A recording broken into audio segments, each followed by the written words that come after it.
What's up, guys? It's David coming at you from Organic Price Books with the weekly release for this week, as you saw in the intro video. Not as big as we've had for the last 2 weeks of August, September, kind of trickling in, but we got some really good books, especially for DC. Let's start off with our independents. We only got 2 releases this week. From Dark Horse, we got Baltimore Omnibus Volume 1. Here's the front, spine, and back. And definitely in that whole Hellboy world with Mike Mignola making, obviously he's expanding that universe so fast. Let me show you a little bit of what's inside on this one, so you can take a look. This omnibus feels just like usually the omnibuses we get on trade paperback. Pretty thick, but a nice quality, semi-gloss, looks good. Paper quality feels good as well. There you go. And then also from Dark Horse is, I'm not sure how to say this. Cachet in Hell. Cachet in Hell, another, again, in the Hellboy universe by Mike Mignola. Here is the front, spine, and the back. And very distinctive artwork on these. I love it. It's definitely puts the same tone for the entire in book universe. Very dark, very somber. It gives me a whole almost like Lovecraft tone to it, from my perspective. Deep, the horrors, the transcendental horrors, mythic, cosmic horror, stuff like that. So definitely 2 new releases from Dark Horse in that universe. From Marvel, we got a couple of trade paperbacks, starting off with Modern Epic Collection, or Modern Era Epic Collection Loki. This one is Everything Burns. Here's the front, spine, and the back. And this basically collects from 2012 to 2013, the Loki run. So if you were catching up with Loki during that time frame, that's around the time frame where I stopped reading comic books for a bit before jumping back in, when I started working here at OPB. So just anything 2013, 2014, around that time frame is when I just got married. Listen, you get married and a lot of things change for you, bro. Priorities, kind of has to be oh, my wife's like, what are you going to buy? Why are you buying comics? You could buy some other stuff. And, now I don't have to buy comics because I can read them all here because I get the new releases. And, I'm enjoying that. Just like you'll enjoy Captain Marvel, a new trade paperback by Marvel by Kelly Thompson. This is, this is book 1. Here's the front, spine, and the back. Very cool. I like the cover just because it has the 2 different Captain Marvel costumes on there. And let's take a look. This one's from 2019, number 1 through 11, and Captain Marvel, the end. Let's take a look inside a bit. So definitely a more modern run on it. A couple of years ago, 2000.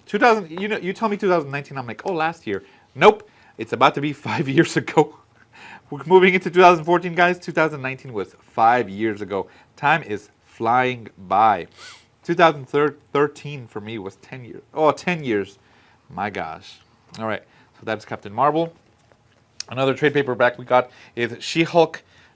This is by Mariko Tamaki. Here is the front, spine, and the back. Now this She-Hulk looks super aggressive. Gray skin, red eyes. Green eyes. Where's the green bombshell? This one's too bulky. Bro, stop lifting so much. This collects Hulk from 2017, number 1 through 11, and She-Hulk from 2017, number 159 through 163. Let's take a look inside. Yeah, but why you gotta go super aggressive with her? God. Leave me that green skin babe that everybody dreams about. Everybody goes after in the Marvel Universe. They want a little taste. Ugh, perverts. All right, and then finally from Marvel, a oversized artist edition. This is Daredevil, Guardian Devil. This is the Kevin Smith story. So, in this massive hardcover edition, which is pretty cool. This format is nice. Here's the front, the spine, and the back. And very cool. If you read Daredevil's Kevin Smith's run on Daredevil, did you like it? Let me know what you think. So this one collects, I believe, Daredevil 1998, number 1 through 8, and half, written by Kevin Smith and illustrated by Joe Quesada. So that's definitely some of that better art. Some of that artwork from Joe Quesada is great. He does so many covers that are, astounding, especially for Spider-Man, Daredevil as well. But like I said, I love this format just because it's so big. It's so easy to read. You kind of get like these, exaggeratedly big panels, which are great, especially for the artwork on Daredevil. And Joe Quesada's artwork looks great on this. You also have a little bit of extras, which I'm going to show you. So here is like some afterwards, like a little bit of the story, almost like if it was written down instead of drawn. And then I was reading some of this. This is actually, I think, Kevin Smith talking about the story, and then Ben Affleck talking about it as well. If you remember Ben Affleck's dismal portrayal of Daredevil, that is, from what I heard, rumor says, is going to show up in the Deadpool movie that's coming out pretty soon. So I'm excited to see how that is, and here's some more extras, some of the pencil drawings on that. So very cool. If you like Daredevil stories, this one would be cool to have. Plus, you get some amazing artwork and a great format. So that's the release from Marvel. From DC, I think they definitely had a great week. We started off with Gotham City Year 1, a new hardcover. And this one is by Tom King. Here's the front, spine, and the back. This is basically the story of Gotham City. And I think it says it's like 2 generations before Batman. So you kind of get to see a little bit of Gotham turning dark, really. It's very much like this pulp noir story. Makes me think like, hey, Toots, what's up? What's the story? Tell me, why are you coming to Gotham? What do you want to read in Gotham? Why do you want to be in Gotham? Hey. So yeah, definitely cool. Gotham City Year 1. We also got Deceased, War of the Undead Gods. This is the final chapter, I believe, for the Deceased universe. Here's the front, spine, and back. If you've been keeping track with the Deceased, did you like the story? I heard it was better than Marvel Zombies. And now we finally get the last chapter of it. Hopefully we'll get maybe a omnibus or a box set of it with all of them together. That would be great, especially this story I heard is great. And now you get to finish it off. So maybe you have all of them collected. I do like the shininess of the edges. So if you have all of them, that would be cool to collect all of those instead of having like one big omnibus. You have the box set with all of them like this. That would be cool. So hopefully we'll get that. Let me show you a little bit of what's inside on this one. Did I show you a little bit of the other one? I didn't show Gotham City too much. Oh! But this one, the only thing I don't like about it is the matte format on the pages instead of the semi-gloss, which I think makes it look better, especially with the colors. And this one has a ton of great, vibrant colors that are coming out of there, especially with the zombies, if you want to call them, or the undead, with the blood and everything. So definitely, I wish it would have been semi-gloss format, but still looks pretty good. Still looks interesting. This one collects Deceased War of the Gods, Undead Gods, number 1 through 8. There you go. Another anticipated release is Batman Under the Red Hood. This is the deluxe edition. Here is the front, spine, and the back. Let's take a look under the dust jacket. And it's a nice big spread of Batman and Red Hood fighting. Very cool.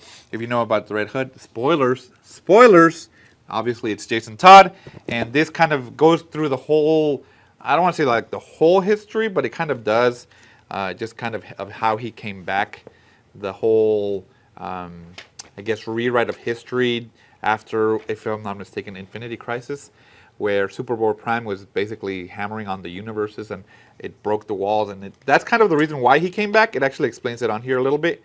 And then, like, instead of him dying there, like, I'm just gonna listen. I might spoil it for a lot of people, but he basically came back in the actual grave, and he had to come back and it just explains his rise to being the Red Hood, as well as giving his, I guess, first introduction a little bit with Hush, which actually has his part of Hush here as well, which is really cool because turns out he was actually, even though, listen, again, spoilers, in Hush, it was like Clayface pretending to be Jason Todd. It actually was Jason Todd in there as well. Very cool to see how all of that came tied in together. So definitely, if you're a fan of Jason Todd and the whole Red Hood aspect of Batman. Check this one out. It has a lot of really cool interconnecting stories. I was thumbing through it and I'm like, oh, I didn't know that. Oh, I didn't see that earlier, or I didn't connect those dots, and they connected for us in a big way. So that's really, really cool. And you get to see the reveal of finally when we see who, when Batman finally understands who Red Hood is and he doesn't believe it and all that. So very, very cool seeing that. Plus a couple extras, I believe, is just like, let me see. Yeah, here some of the scripts and stuff like that. Very interesting. So pretty good book, pretty good sized book from Marvel for Under the Red Hood. Excited for this one. If you guys are a fan of Batman, hopefully you'll be able to get this one. But if you had to choose, the real good release of DC, of course, was this bad boy. We are looking at the Batman Adventures Omnibus. Oh my gosh, the cover on this. So I didn't know, but supposedly they had a different cover that had like the penguin, like very cartoony. And people were like, kind of iffy on it. This cover blows it out of the water. Easily the best cover they could have done, or the better cover from what they picked. Gives that Batman cartoon vibes, very much so, with the shadow, like, you know, with his cape up like that. Oh man, classic. Here's the front, spine, and the back. And man, it just looks nice. The spine looks nice. Let's look underneath the hood, or underneath the spine, or the dust jacket. Oh my God! And you got Batman over here, and then his rogue gallery jumping in over here on this side. If you want more in-depth look at it, just check out the first look video. I'm just gonna give you a nice quick show of it. But it brings you back to the. I said early 2000s because that's when I watched it. I was born in Guatemala. They didn't have that stuff back there. I moved to Miami when I was I was 5 years old. So I wasn't watching this sort of stuff. I couldn't even understand it. When I actually understood it was in the 2000s, and I was enjoying it. So leave me be. Oh, God. Oh, God. I couldn't afford cable like you guys. Anyway, yeah, very nostalgic to me. I really, really am digging the art style on this. Brings back some great memories of my early childhood. But definitely a tome. You see the size of this thing? God. You could probably, kill rats with this thing. So there you go, guys. These are the weekly releases for the first week of September. We got a lot of really great books from DC, from Marvel. Let me bring my bad boys over here. From Marvel over here. Awesome, great books. Definitely some stuff you might be interested if you're a Batman fan. Definitely some Marvel stuff as well if you're interested in that. So, check it out. Let me know what you think. Let me know what you're most excited for, or maybe something coming out next week. Let me know. Leave it in the comment down below, guys, and I'll see you in the next one.